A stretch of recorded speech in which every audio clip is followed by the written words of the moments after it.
Good evening, everybody, and welcome to Midnight's Monsters Beyond the Dark. I'm Nighthawk, one of your hosts. Dennis is probably not going to be making it. He's not here yet. So, I want to go over a few things before we bring our special brother from my Southwest mother on, Ryan Paul Tremblay. We have copyright disclaimer. This channel may use some copyrighted material without specific authorization of the owner, but contends it falls under Fair Use Act. Nighthawk, High Strangeness podcast channel, and all the podcasts declare fair use of any and all content, that's any and all content, to be used for the sole purpose of informing you, the viewing family, of information for educational purposes, general knowledge purposes, commentary, news reporting, teaching, parody, and research use only. Per Title 17 U.S.C. subsection 107 of the 1976 Copyright Act, otherwise known as the Fair Use Act. All right, that being said, that was a mouthful. Let me get that off of there and put something a little bit more pleasant to look at. Well, I don't know about pleasant, but it'll be my mug probably. Oh, good Lord. Yes, it is my mug. All right. Well, hey, at least I got the monster behind me.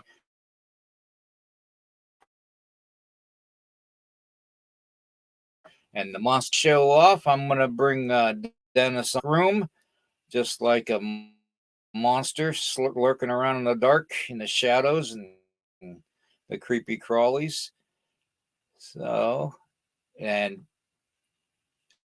always remember, you never know what's walking around in the dark. It might be me. No, it's not TV. Yeah. Yep. How we doing? All right, how's it going, sir? Don't shoot, it might be me. I can't wait to get. That's what I used to tell my girlfriend. Don't shoot, it might be me. Yeah. But yeah, I can't wait till we get Ryan on here. I'm gonna be listening more than I'm talking. That's for sure, because that guy he's a walking encyclopedia when it comes to some things, but more especially the rake. And that's what the subject matter tonight is going to be.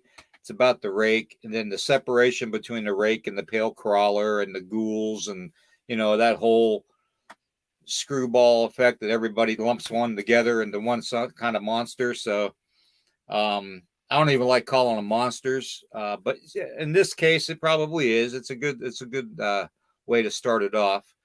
So without further ado, Dennis and everybody in the listening audience and the viewing audience, such as Chiro Sounds, Ozzy Sue, Corey Cole, Aunt Edna, who won. She won also the sticker prize last time. Aunt Edna did. So I've got to get her mailing address. Crystal J, good to see you. Tales Told in the Dark. Well, turn the dang light on, will you? Don't have to tell them in the dark. I like that title. Tales Told in the Dark. Yeah. That's neat. Yep. Well, I see Ryan's chomping at the bits back in the green room. Yeah. Chomping at the bit. Chomping at the bit.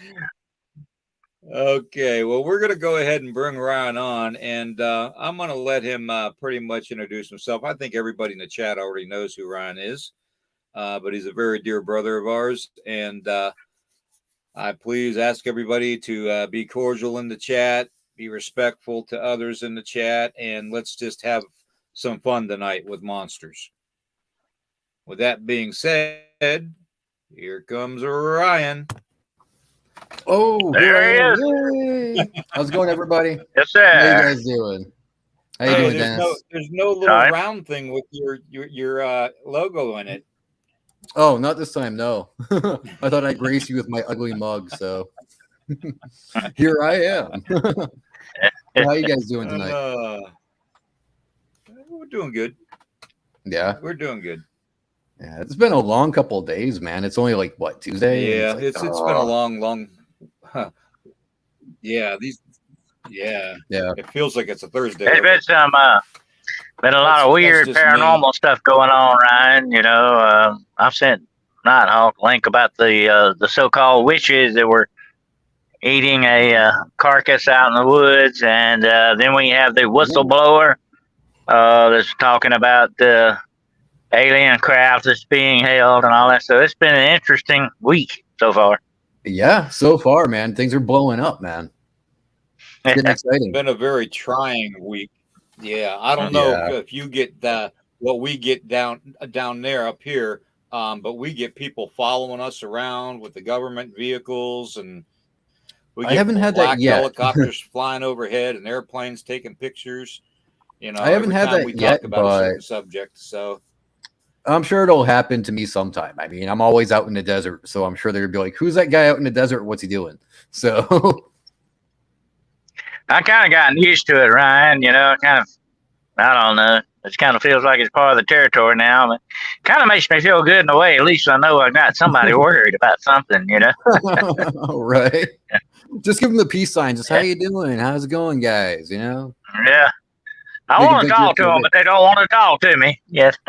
Yeah, right. It's the oddest thing, isn't it? It's like, God, you guys are watching me. I try to talk and you leave. How rude. Yeah. I want to interview them. You know?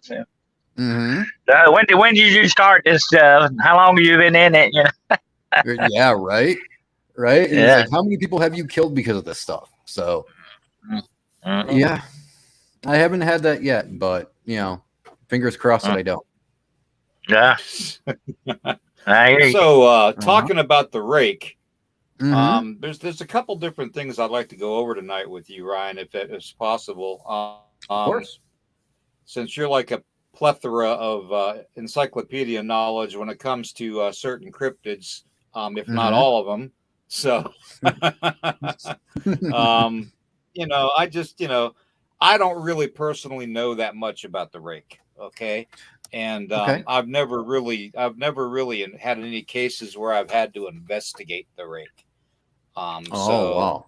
you know, I haven't fallen underneath that category. I've done dog man, I've done lizard man, I've done goat man, I've done Right. Bigfoot. You know, I've done all Well, the the Well, others. rake. Ryan, let me ask Ryan this, okay? Did he not originally begin on something like creepypasta or something? Yeah. The Yeah. original rake.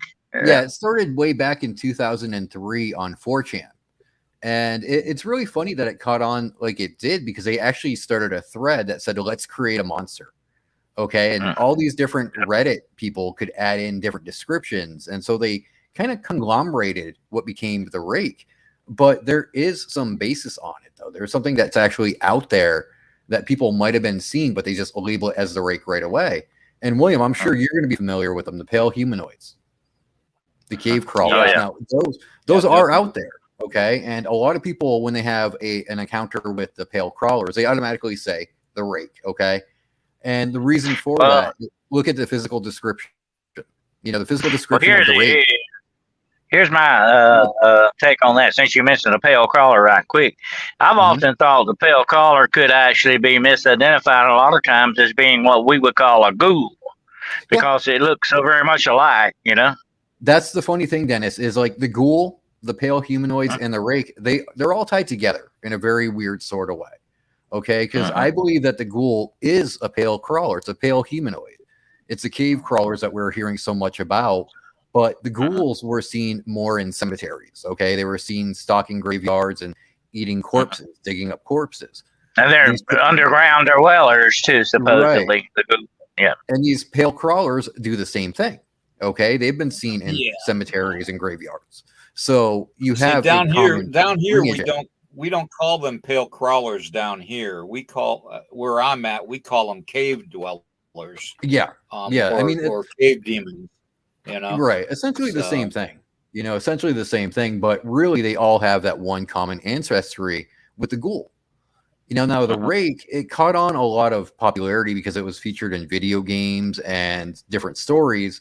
And way back in 2000 and something, there was a viral photo that was going around, And somebody said that it was a trail cam photo. What this really was, though, guys, it was viral marketing. Okay, there was a villain in this particular video game, and that's what the picture was depicting. So this caught on a lot of heat, and a lot of people started saying this was an actual rake photo. But when you get and scratch beneath the surface, it's no more than viral marketing. So it was never the rake. That was actually a hoax that was just created to really popularize video games. Now, correct me if I'm wrong. You're talking about this one, right? Here, hold on. That's it. Yep, that's it right there. All right, so everybody, this is the picture that Ryan is talking about here, about being a depiction from a game promo. So anybody sees this picture, you don't want to like really conclusively say it's a rake, okay? When in doubt, stay the hell out of the conversation. Yeah, That's exactly. what I usually do. So that one was used by various YouTube channels. I mean, any YouTube channel that was looking for numbers used that particular photo and said, hey, this was a trail cam from here or a trail cam picture from here. All the different channels had different locations and they had different stories behind it. So it gained a lot of traction, guys. Like it really is like everybody believed that was the official photo of the rake. But like I always do, Liam, I really looked into it. And this was a video game's viral marketing strategy. Well, if you run into something like that, you're not going to go up to it and ask for an ID card, Right. Well, I mean, it was ingenious. Definitely. It was ingenious for them because it really promoted the villain for that video game. And in the video game, you do face that thing off. I forgot what its name is in the video game, but it has a name. It has an actual human name. So it wasn't ever the rake. It was never supposed to be a pale crawler. It's supposed to be a mutant from a horror story. Yeah. Right. So it's not really the rake at all. Right.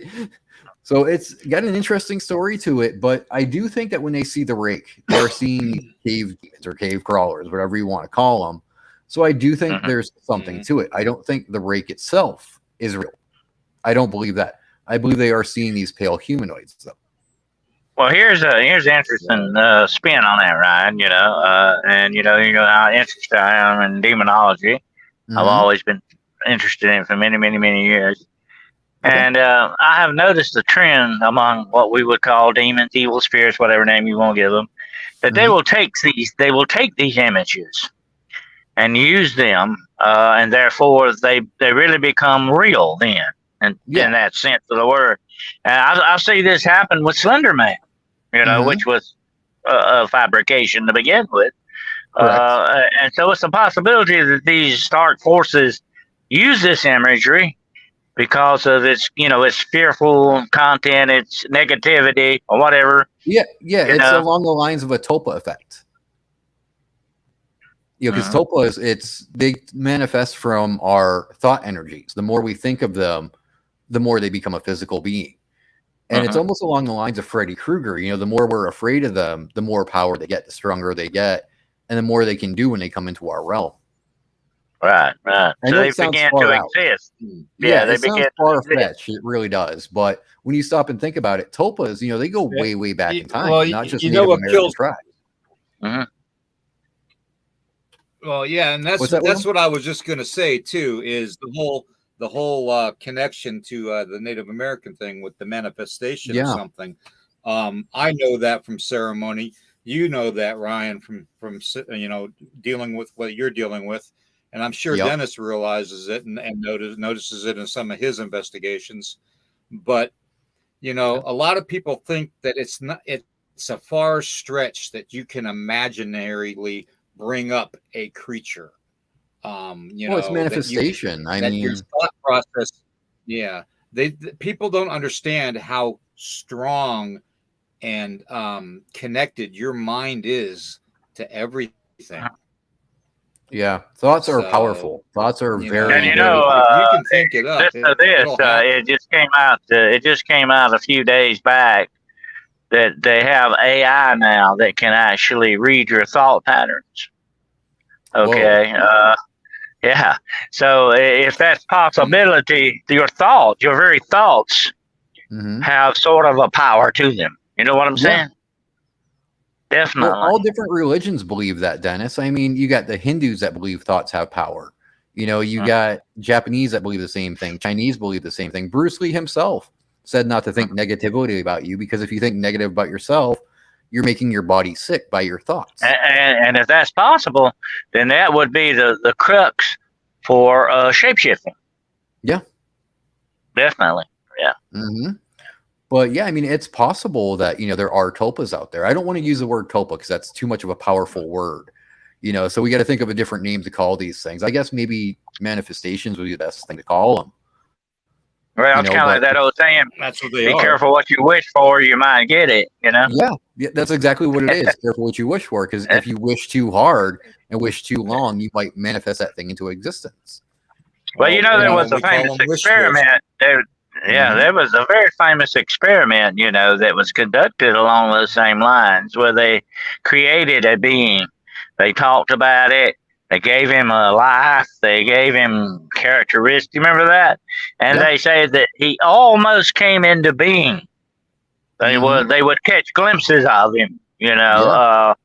That's a very interesting experiment. I can't think of the name of it. I know it and I can't think of it, but it was a very interesting. I think it's the Phillips experiment or something like that. Yeah, you're right. You're correct. Yeah, very interesting. Yeah, I mean, there's a lot of power in our minds. The human mind is a very, very, very powerful thing. We're capable of creating so much stuff with our thoughts that we have to be careful. And I do have to wonder if maybe things like Slender Man and the Rake, and maybe even some other cryptids like Goat Man, maybe those were manifestations from our minds, from our fears. Yeah, I could go across the board with a lot of them, definitely. And here's the interesting thing too. Sometimes when you're trying too hard on something, it doesn't happen.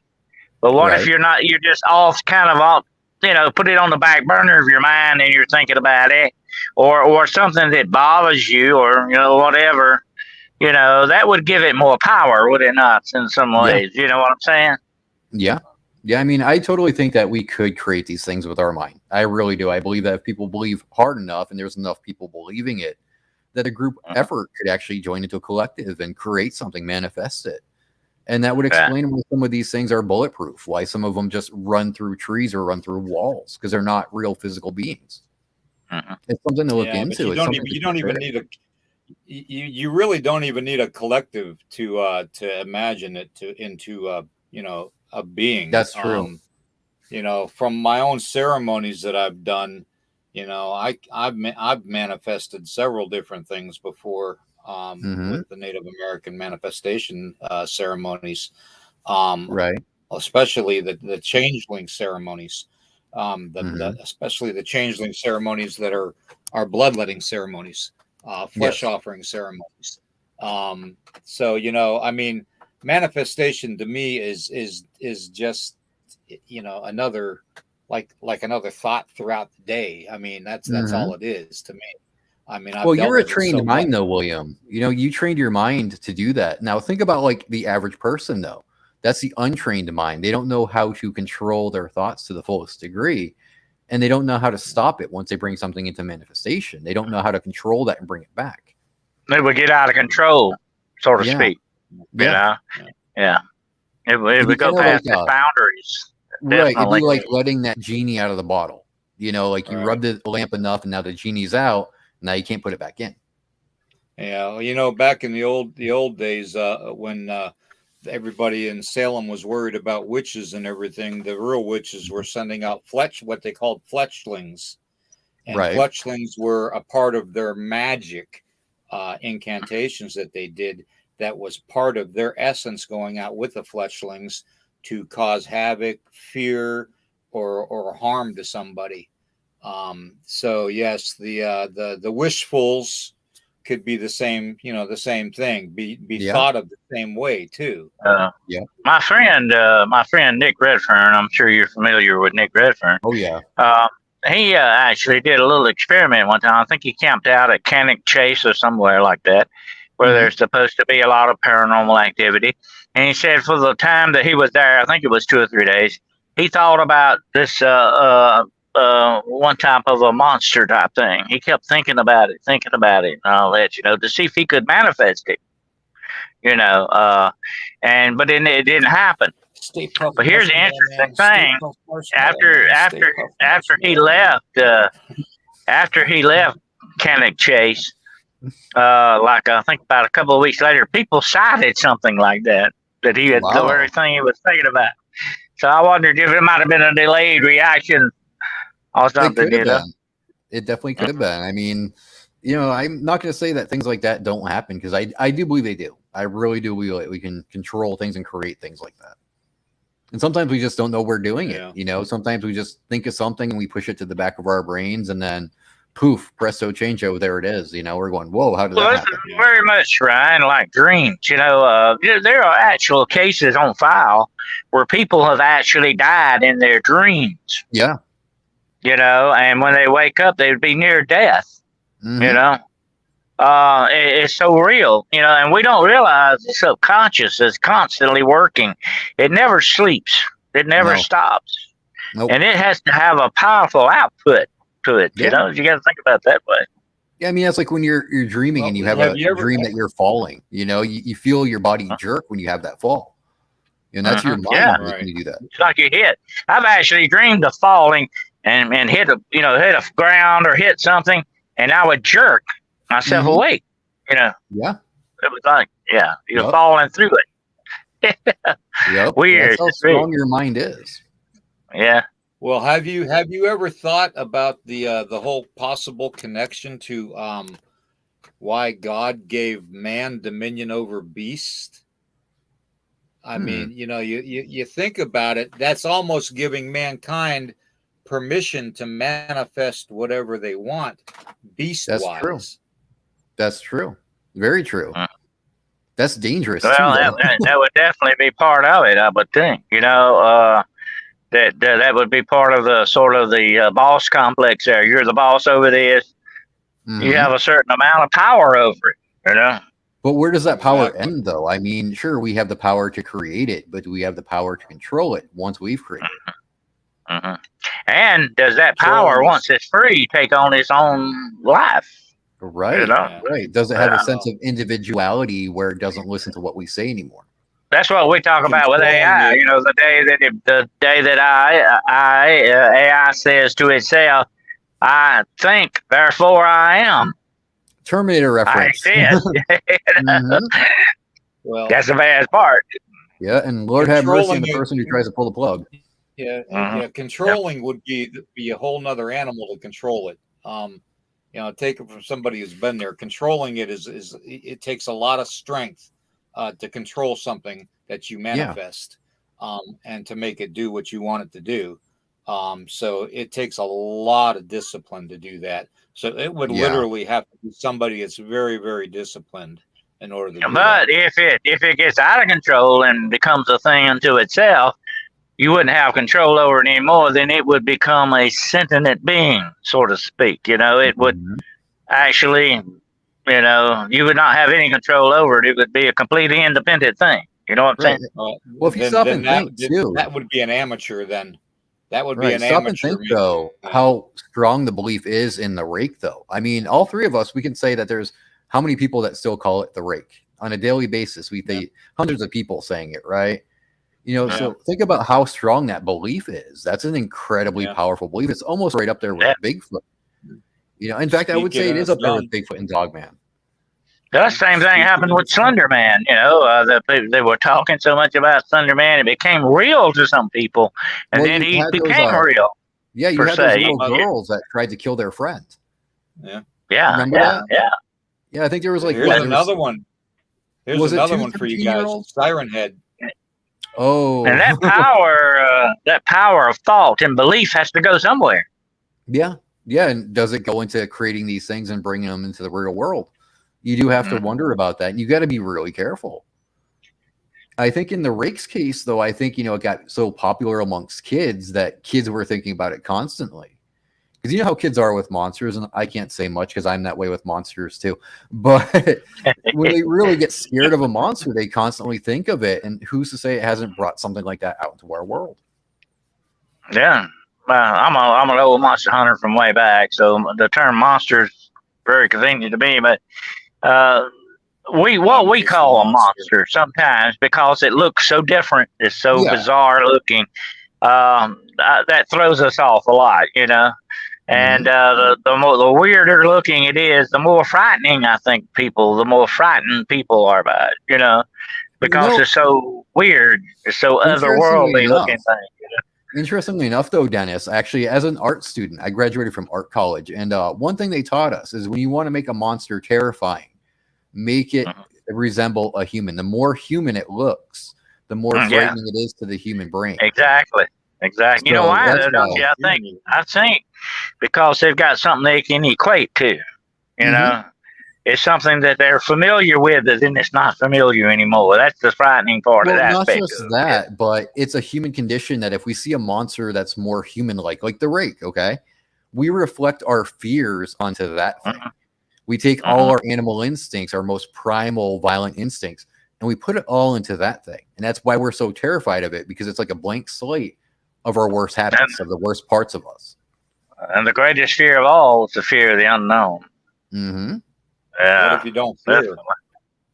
Right. Well, I mean, if you don't fear I'm saying that seriously. I mean, what if you're like me and you just don't fear? You don't have that anymore. It's like that whole. That would be dangerous because I think fear it puts you on guard sometimes when you should be on guard. It would be dangerous. It would be dangerous, really, and to a certain extent, not to have that fear on hand to help preserve your life. Maybe I'm always on guard. I don't think he needs the fear, though. I think William has instinct, and I think instinct and fear are two different things. Fear is because we don't know what it is, whereas if he's reluctant, it's his instinct to be reluctant.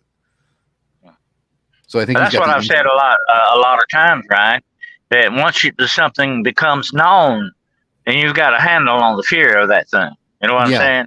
Yeah, it's more instinct where it's telling you. Once you realize what it is and what you're dealing with, you know, you can handle it better.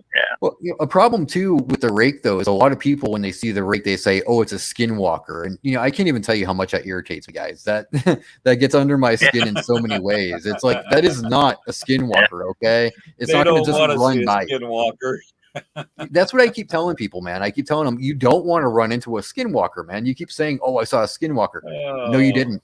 No, you didn't. Because if you saw one, you wouldn't be sitting here telling me about it right now. Exactly. But here's the interesting thing about it, though. People lose sight of the fact that a skinwalker is actually a witch. You know, it becomes an animal. It can become a creature, but you got to still remember it has a basis of humanity to it. Yeah. You know, it is a person. It's a being, a man or a woman, whatever the case may be.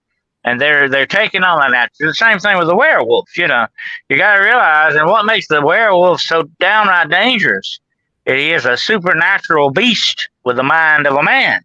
Right. And what's more dangerous than the mind of a human being? Human beings can be foul and loathsome. You know, animals don't premeditate murder. Humans do. But so the mind of a man. The mind of the man, that makes it more dangerous. Right. So when you have the body of this huge hulking animal and the mind of a man, it's the ultimate fear. That's why I told somebody on the show not long ago, I would rather face a wolf than a werewolf. Yeah. Because you know where you stand with a wolf, he's a regular animal. You know what I'm saying? But the werewolf's got that mind of the man. I tell you, that's the very dangerous factor that you'd have to deal with. You know? Yes. I think really too with the rake, though, is a lot of people have ignored the cave crawlers, the ashmen. They haven't looked into them. So to them, the rake is a brand new thing. But to native tribes, William, as you know, they're not new at all. These cave crawlers, these cave demons, they've been around as long as we have. You know, I mean, some tribes call them the people before the people. Well, take a look at the classic ghoul. It's a filthy, disgusting thing. I mean, it eats the bodies of dead people. It lives underground like a mole, kind of a thing. You know, I always think about the mole people. Remember that old movie? And that's a ghoul. He's a disgusting, filthy thing that once supposedly. Now, here's the interesting part of it. He was once supposedly a human being. Yeah. that became infested with the demonic power or whatever, became a lost soul, so to speak, and the demonic took over him, and that's what he has become, like the vampire. Mm-hmm. He's sort of, taking those attributes of it. That's the interesting thing about the ghoul, Well, if you look at the native aspect of that, though, Dennis, it's a lot different because they believe that the people before the people were a civilized people like we were, but they abandoned the human ways. And so they went underground and they just lived out their lives like animals. And according to them, they just kind of slowly changed and became these cave crawlers that we know nowadays. And I do believe that. I really do believe that because I do believe if humans went underground, there's a theory, right, that the ghoul and the pale crawlers possibly we'll lump them in with this too. Could have once upon a time been the Fae. Now the Fae, the Fae people actually were underground dwellers, and it could be that these are some of those that went bad. In other words, they went feral, you might say. Mm-hmm. That way. Well, if you want to take a look at the mystical aspect, some of the native tribes also believe that these cave crawlers come from our dreams, that they enter our world through our dreams. And that's why we can't ever find footprints. We don't find bodies because they don't live in our world. They come over from our sleeping minds. They come over real quick and go back. Kind of. It's kind of like that in a lot of ways, Dennis. Yeah, because in the whole native belief, if the more you fear them, the stronger they are and the more they multiply. So if you have this really terrible fear of them, they're going to conquer you when the dreams come out into the real world and conquer you. And the interesting thing about that is, where does reality end and begin? In the dream kind of state, And the interesting thing about the dream state, you're no more closer to death than when you're asleep, in that dream state. So that's sort of the spiritual aspect of it, that your spirit is low, off guard kind of a thing. You're really open then to these things, these attacks. Look at what Edgar Allan Poe said. He thought that dreams were little slices of death and how he loathed them. You know, so something to that. I remember what Captain Ahab said in Moby Dick. He said those are not bed sheets; they are winding sheets, and that's a coffin. Mm-hmm. Excellent reference, by the way. Yeah. That's one of my favorite. I like Moby Dick because it was written by Ray Bradbury. That movie was a great movie. One with Gregory Peck. I was actually just watching that the other night, and man, Gregory Peck is so powerful in that movie, man. Oh yeah. He should have won an Academy Award for that one. Definitely. He didn't. I thought he did. I don't know. Maybe he did. He should have. That's for sure. He did. I'm pretty sure that he did. I have to check that out and see. He may have. But Ray Bradbury was a fantastic writer. One of my favorite writers. Actually, I know his cousin, and I met his aunt years ago. Oh, wow. I've always wanted to meet him. Of course, can't now. He's passed on. But he's a brilliant writer. Very brilliant. Very much like the one that wrote I Am Legend, Richard Matheson. Great writer there. I know his daughter, by the way. William, you want to comment on that one, or should I? Feel free, brother. I'm so tired of having to address that. Okay. Skinwalkers, when they do something like that, it's not something like that at all.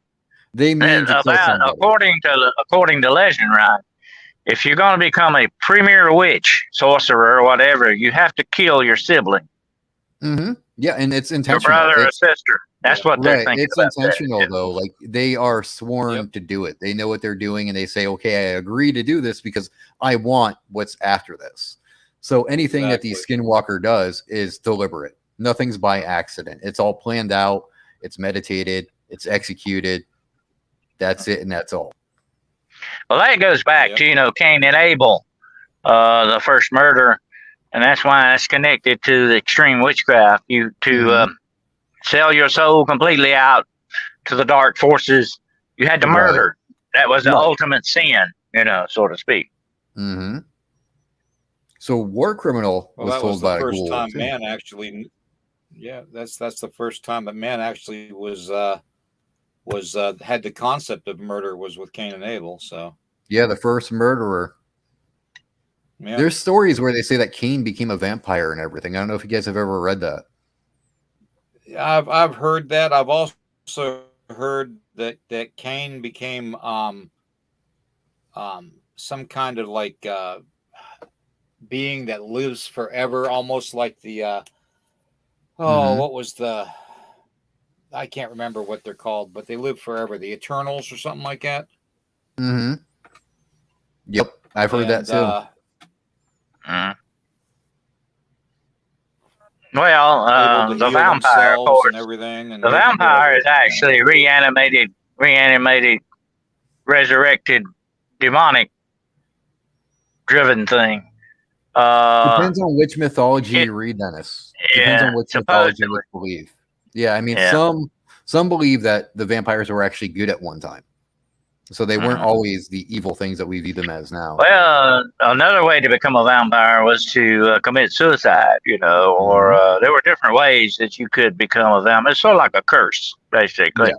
But according to medieval thought and all that, to be Mhm. a true vampire was a demonically reanimated dead person, Mm. basically. That's why they didn't die, because they weren't really alive. They were inhumans, in other words, in that respect. That's a bad way to get immortality. Yeah. But Yeah. Actually, I they would kind say the of Dover Demon is there are pale crawler. rumors. There are rumors Saint Germain was a vampire. Mhm. Was yeah, Yeah. because I mean, I don't he know how much lived I so long. believe in that. I haven't really Yeah. seen too much proof of vampires just yet. So, Well, why don't Yeah. we yeah, go ahead and Ashley. answer? Yeah, answer Ashley there, if you would, Ryan. Yeah, actually, I would say the Dover Demon is pretty close to the Pale Crawler. Pretty damn close. Yeah. Okay, now you Where want that thing went, my though, depiction of the, you want my depiction of what the Dover Demon is? of course. Okay, Ashley, the Dover Demon is a pale bobblehead. He'd be the first cryptid to agree with us, dude. We just poke him on the head and he just, Unless you shook him the other way. If you shake right? him the other way, do Just, that. Do that. That All right, always watch. I'll reminds be me. seeing You one remember that, sometime Ryan? soon. You remember the Hawaiian girls they used to put in the car? oh, of course, You yeah. remember that? The hula? Yeah, that reminds me of that. With a little hula that would back and forth. Yeah, Yeah. the grass skirt. Yes. I remember those. Yeah.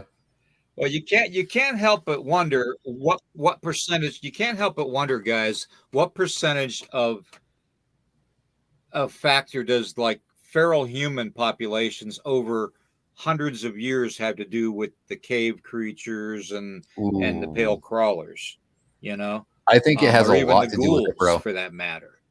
And I think it has a according lot to to do with it. folklore, most all these feral people that you're thinking about, Sawney Bean and some of these other ones, were actually connected to cave systems. That's where they lived. They lived in caves and underground. Yep. I think that plays a very, very big role in that, man. I think a lot of these things were normal humans at one time and they became feral. I really do believe that. Mm-hmm. That's very much like those that witch pictures that we were talking about at the beginning of the show. They look very much like feral looking people to me. Ooh.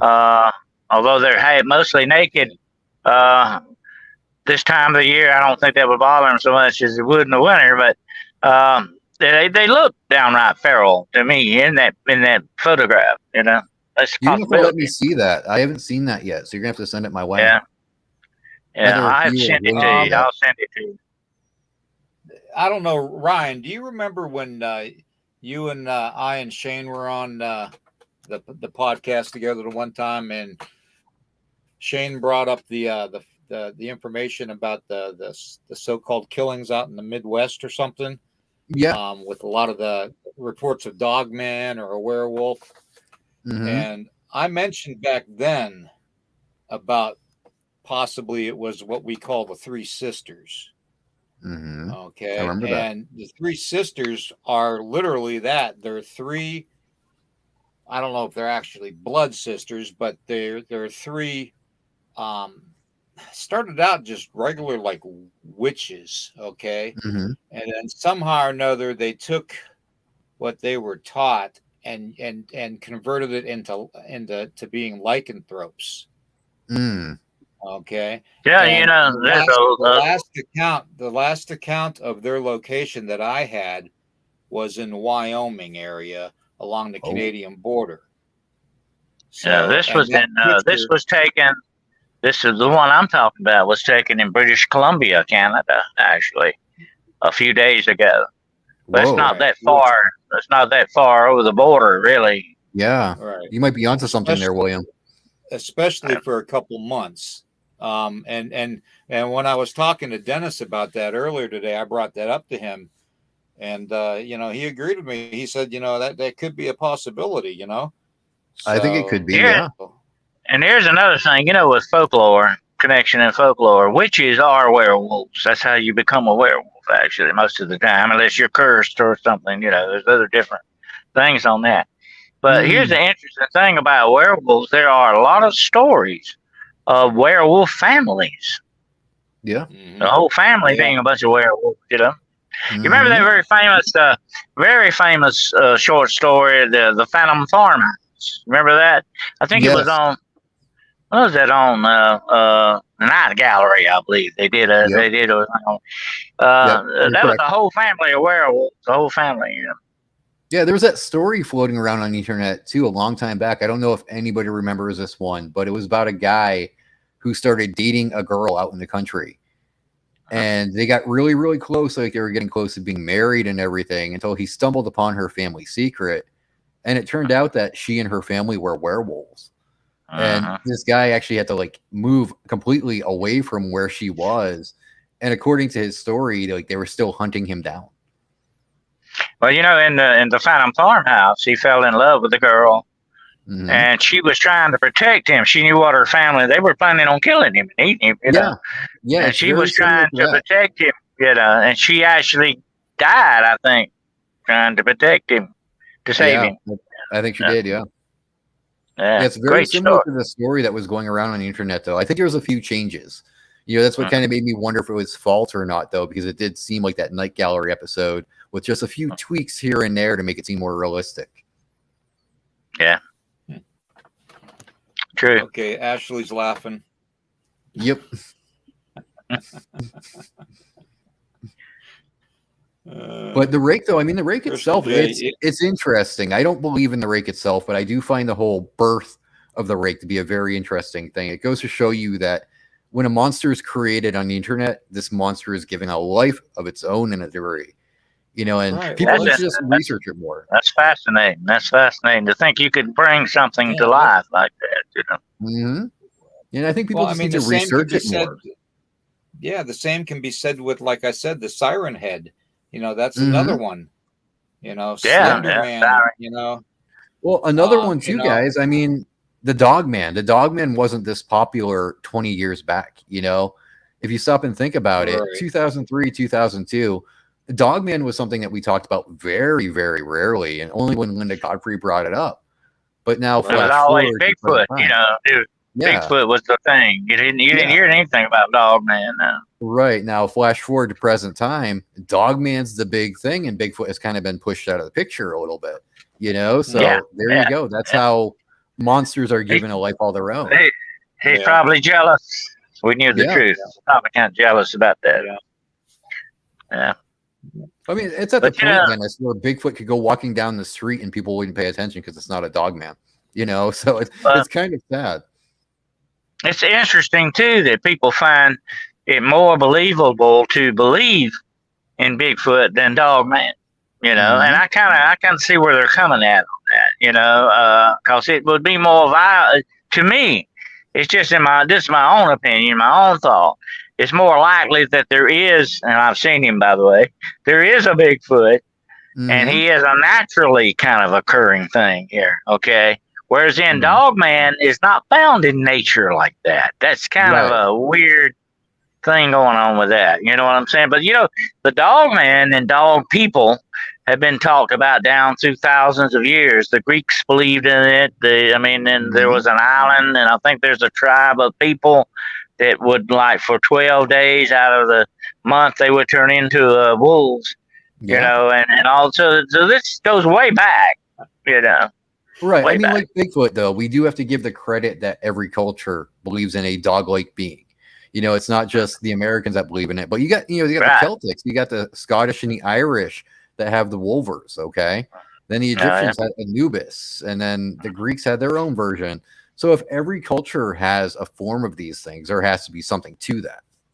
Yeah, and then especially like with the werewolf, and in other parts of the world, it can be were tiger, were hyenas. It can be different Yeah. things. The shape shifting thing is a big thing throughout cultures all over the world. Yes. And like you say, that's the first thing when I got, and I've been into paranormal stuff for 55 plus years now. And that was the very first thing that struck me as odd when I first went into studying all this stuff. How this reoccurs in every culture worldwide that has no connection with each other.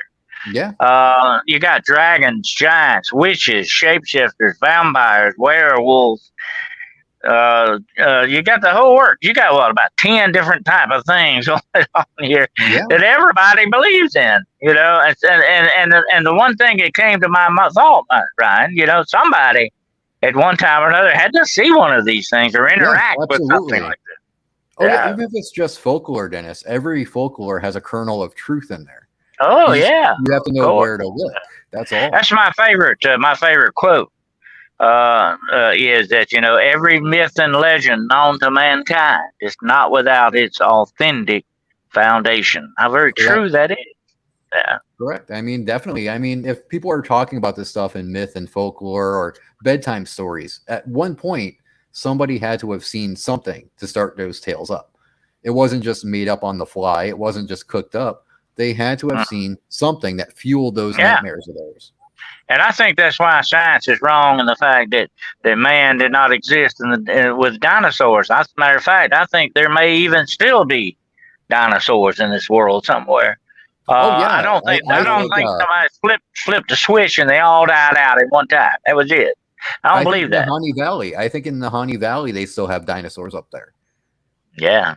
I mean, they got cavemen up there supposedly, so people have seen dinosaurs too. So who's to say there are pockets of the earth where these things may exist? Like the one that's the Mokakili, I think is the name of it in the Congo. Yeah. The Mokele-Membe. You got these things in different places of the world. These things, that's what I told William has heard me talk about this before. We were lied to when we were kids. They said, the whole world has been explored. We know everything about it. That's a bunch of bull. Yeah, we definitely there's don't know everything. There's a lot we don't know about. Mm-hmm.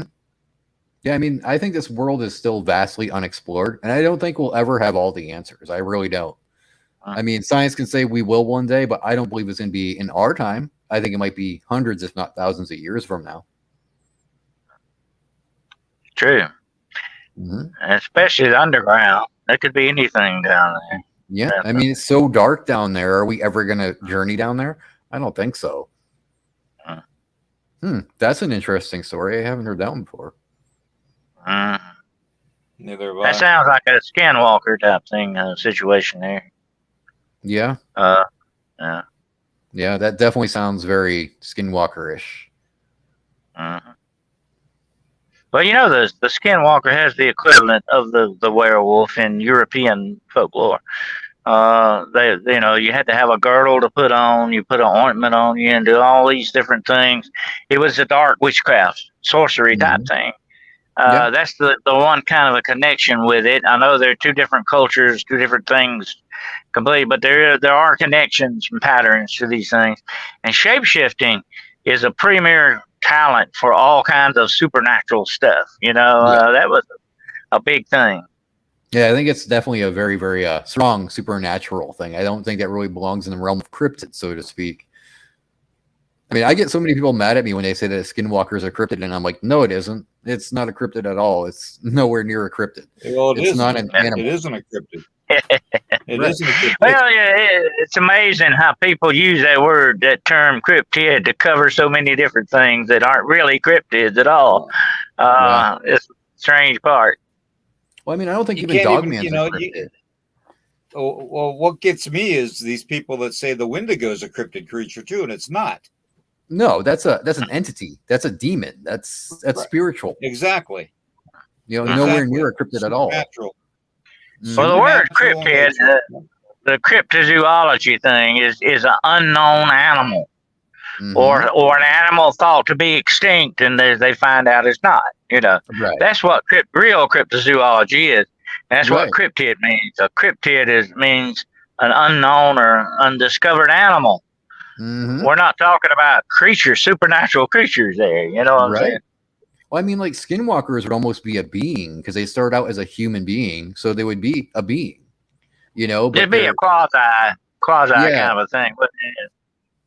Yep, they definitely wouldn't be in the cryptid category. Like William said, the Wendigo wouldn't be there either. So exactly. Would the rake be though, or the pale crawlers? I'm kind of hesitant about that because I mean, if they're a type of human, they're not cryptid. They're not animals. So exactly, and if they're a rake, they're manifested in supernatural ways. And here's the interesting thing about the pale crawler, and I've read a lot of case histories and sightings on this thing. It's fascinating. The way it moves, have you noticed that? It's sort of I call it static, like it can be here glitchy. And then 10 feet over here, and it's very glitchy when it moves. It's interdimensional kind of thing.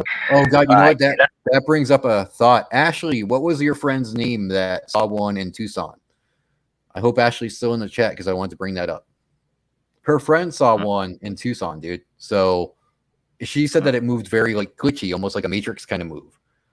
And I never got to talk to her about that, but and then the other descriptions of the pale crawler is very feeble kind of looking thing. He's crawling on the ground, very slow, very like a sloth kind of a thing.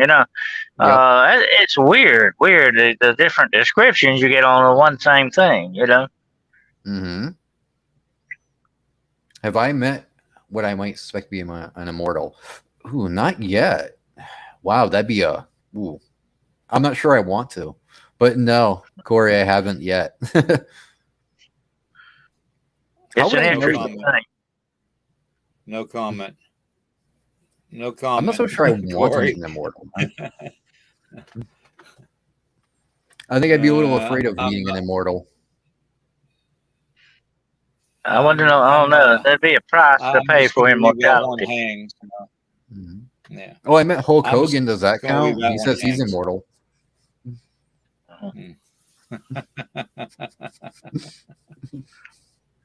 And I'm guessing Ashley's not in the chat anymore. I was hoping she could answer that question for me, but okay. She better still be in the chat. All right. Well, she was at that Monster Fest, wasn't she, or something like that? Yeah. So, yep. She was. So what do you guys think about the rake, though? I mean, do you think it's actually something that we're bringing into existence now, or do you think it's always been there? Oh, she's still here. Okay. I think it's still here. I think it's probably still being continually manifested because everybody's labeling everything the rake. Yeah. So the more you say it, the more you give it power. Yeah. Oh, she missed my question. Ashley, what was the story that your friend had where she saw the pale crawler in Tucson? I was trying to give them details, and I don't remember all the details, so help me out with that. It's right in Tucson, though. That's literally 60 minutes away from where I am. So, I don't know, William. There's a lot out here, man. I think you got to move on out here. Yeah. Yeah, I'd love to come out there and investigate with you guys. Oh, you have to. Someday you must. Yeah, it's a fascinating. The Southwest has a lot of legends and stories to it. It's a fascinating area. Yeah, we got the pale crawlers, we got lizard men, we got the skinwalkers. So, well, there's a lot of history there, Okay, here we go. Wherever you find history, you find the paranormal, definitely. Yeah, see? I think Wearing that's a what I was loincloth. telling somebody the other day. About a lot of these older cities in the U.S., like Charleston, South Carolina, New Orleans, and all these different places. And there's been so many different types of people in these places, and the history is so old and everything. No wonder they're haunted cities. Yeah. No wonder they have all this stuff going on. Yeah, I The hot mean, spot. just in my neighborhood, I got Tombstone not too far away. That place is said to be haunted. And, we got different kinds of graveyards around here that are very, very old graveyards. Yeah, So yeah. there's a lot of spiritual stuff going on here.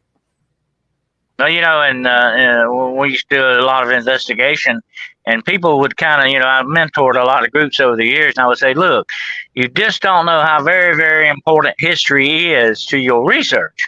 True. And they couldn't they couldn't wrap their head around that. I said, but it's very major. It's the key to a lot of this stuff that you're looking for.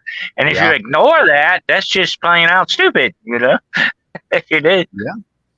Yeah. Sometimes with the history, that's how you find all the answers that you're looking for, or at least clues to the answers that you're looking for. Especially the history of a location can tell you a lot about what's probably going on there. Especially if there's been some type of witchcraft or dark stuff done there, or whatever the case. That's going to tell you exactly what's going on.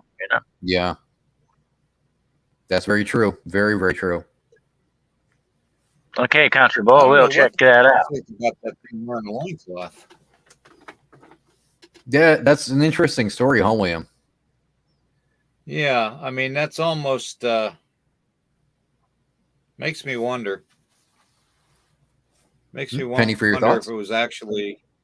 Yeah, it makes me wonder if it was actually a pale crawler that they saw.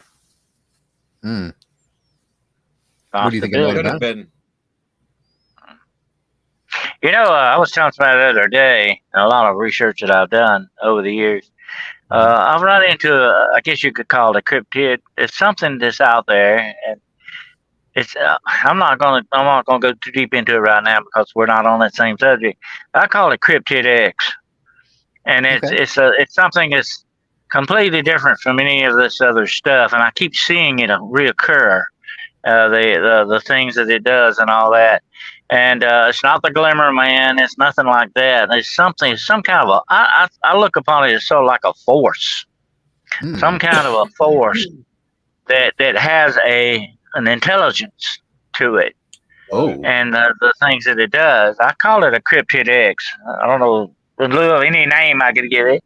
I'm gonna have to talk about that some more sometime. I like to talk to you about it. We'll get next time we get together. But anyway, a lot of this is occurring on those reservations out in the Southwest and stuff. This thing that's going on. This not got any connection with skinwalkers. It's not got any connection with Bigfoot or Dogman. This is a completely different thing altogether. But this cryptid X is an interesting thing. You might want to look into it a little bit. For sure. And Corey, no, I haven't. Not yet. The Oklahoma Red River.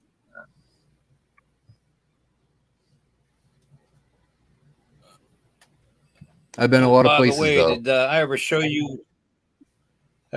What Corey made? No. Yeah, I like that. Wow. Neat. Oh, you got it upside down. I think you got it upside down, William. Yeah, it is. That's the other way. There you go. It's sort of like fantastic. A face. It's got a face to it. That's neat, man. Corey made that? Yeah, we need to get him to make Ryan. We need to get him to make us one. Yes, we do. That is fantastic work. Holy Moses! Yeah. Wow. Color me impressed. Like it a lot. That's some good craftsmanship right there. Figure out a way to put it in the background. So. Well, you could always drill a little hole in the back and just, hang it up. I'm afraid to drill it or put a nail in it because I don't want it to break. Oh, yeah. Yeah. You need to get it. You need to get a good photograph of that, William, and use it on some of your shows and some of your reels and stuff. Yeah. Put it out there. Thank you, Tombstone. Put your name on that, actually man. lives in Australia. Yeah, he's all crazy Aussie, mate. He's our Crocodile Dundee. Yeah. What's that make Ozzy Sue then? I don't know yet. Let's see. We got any more questions in here for Ryan and Dennis? Let's see.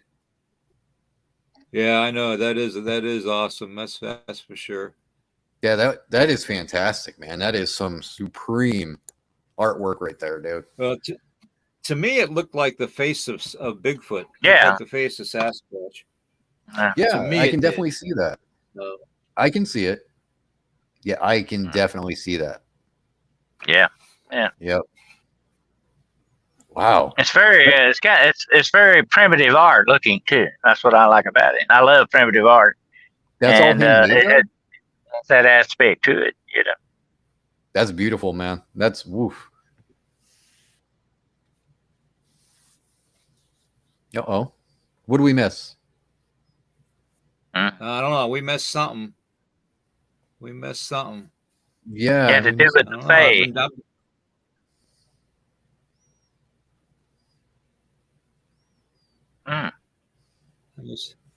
I'm going back here and looking here. Hold on.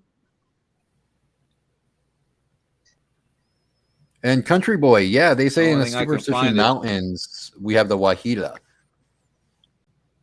So they say.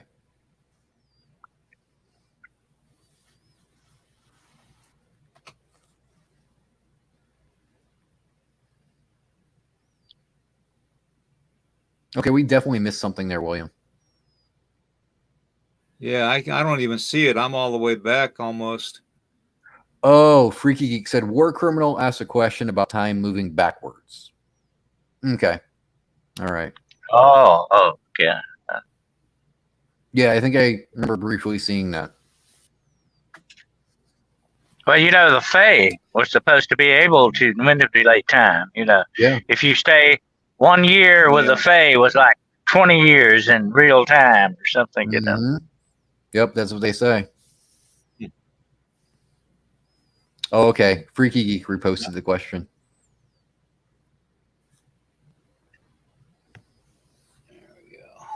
There you go.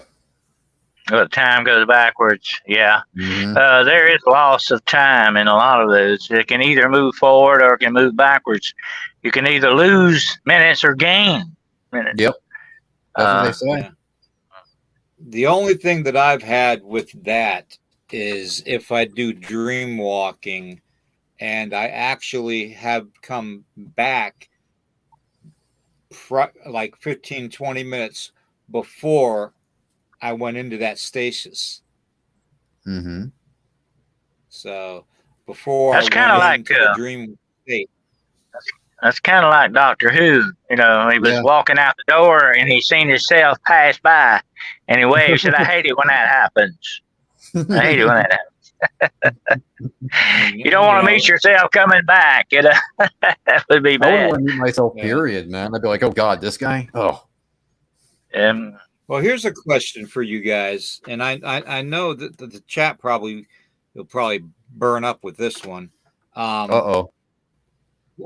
What do you all think about the possibility of, and I'm just putting this out there. Don't condemn me for putting this out there, okay, everybody?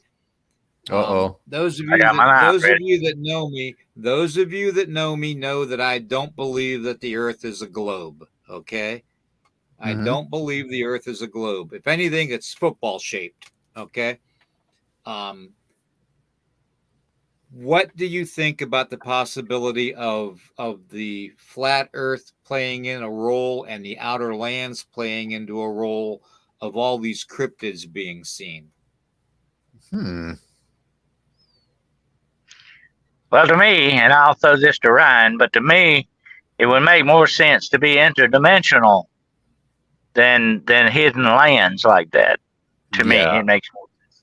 Well, I mean, I'm of the mind that most of the cryptids are interdimensional. I know it's not a popular theory, but I am of the mind that they just pop in and out. So hopefully that answers your question, William. Freaky geek. That's too much thinking for me. I've been called a lot of bad stuff too, Oh, so man. it goes with the job. Yep. If you call me freaky, I laugh at that because Uh, it's sort of a badge of honor, by the way. Yep. Also, Rhea Ripley. I've never heard of that. Oh, I know who she is. All my guy friends go gaga over her, and I'm like, okay. she's one of them. They're professional wrestlers Mm-hmm. Oh, beats yeah. up guys. Yeah.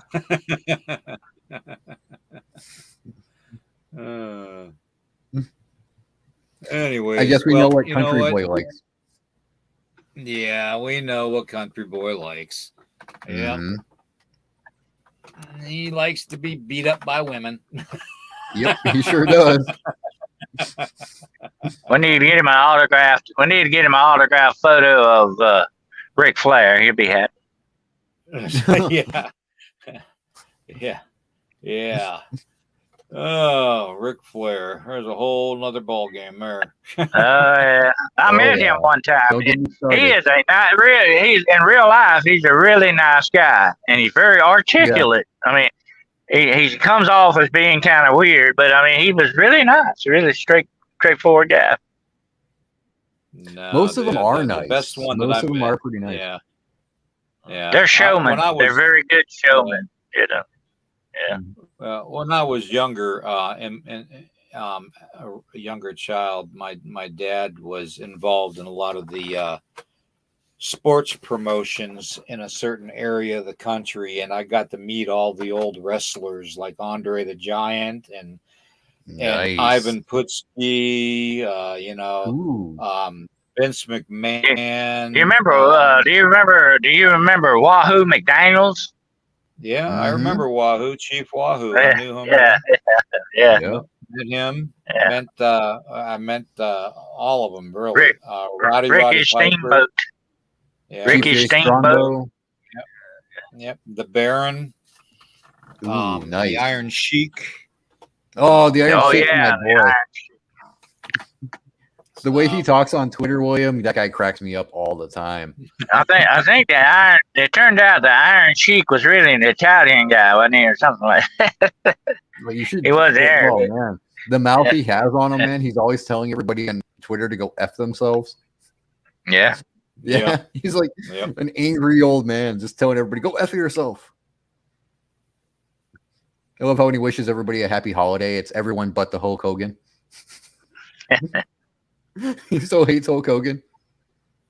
I'm going to answer Corey's question here. He said he saw a video of a cryptid with shadowy winged birds looking creatures around it. Could those have been fletchlings?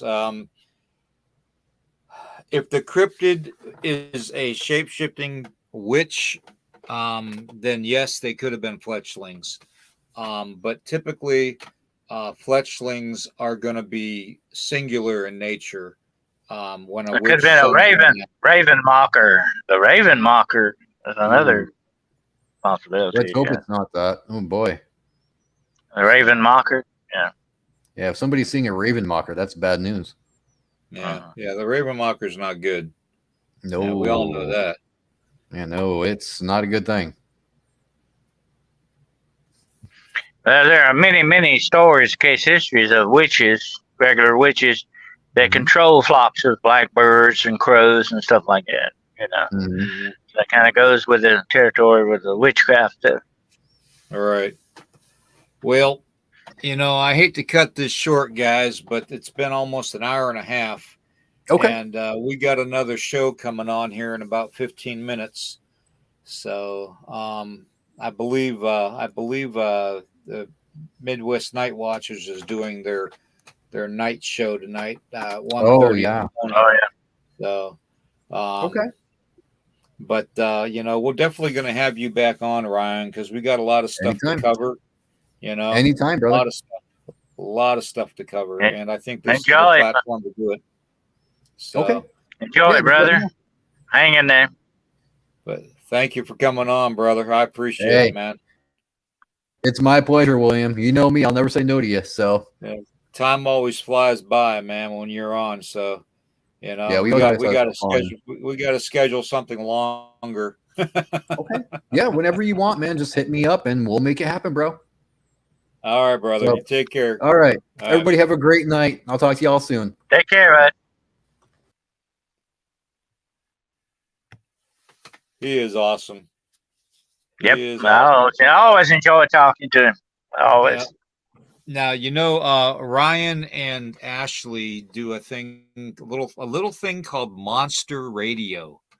And y'all really, really need to listen to those episodes of Monster Radio if you want to get the inside track on a lot of different cryptids and stuff. Because when those two get together, it's a listen. I'll tell you right now, Monster Radio.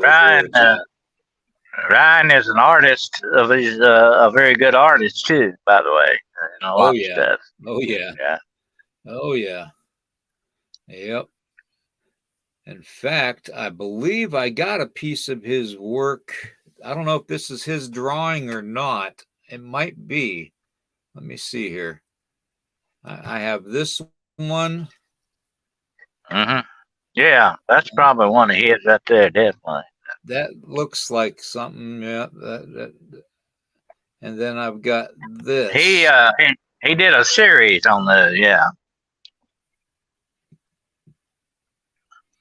That's very interesting. Yeah. But yeah, he's so talented, and he's Very so talented. smart too.